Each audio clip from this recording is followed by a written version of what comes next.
पनीर मसाला बनवण्यासाठी 2 टोमॅटो, 2 कांदे, 15-20 काजू, आलं, लसूण, हिरवी मिरची, बेडगी मिरची आणि कोथिंबीरचे पाठीमागचे दांडे घेतलेले. कढईमध्ये सगळं एकत्र घालायचं. ग्लासभर पाणी घालून, मीठ घालून आपल्याला हे सगळं चांगलं पाणी आटेपर्यंत शिजवून घ्यायचं. मसाला थंड झाला का पाणी न घालता याची बारीक अशी आपल्याला इथे ग्रेव्ही करून घ्यायची. त्यानंतर खडा मसाला आणि बारीक चिरून कांदा घेतलाय.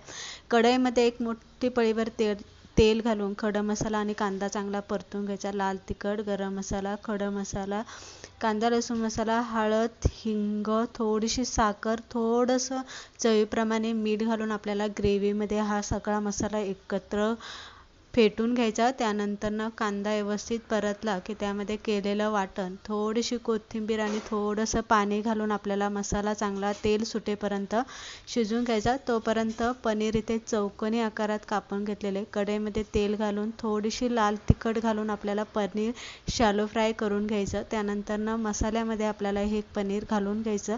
थोडंसं पाणी घालायचं आणि चांगली एक उकळी घ्यायची. इथे बघू शकता छान असा ढाबा स्टाईल आपला पनीर मसाला बनवून तयार झाला.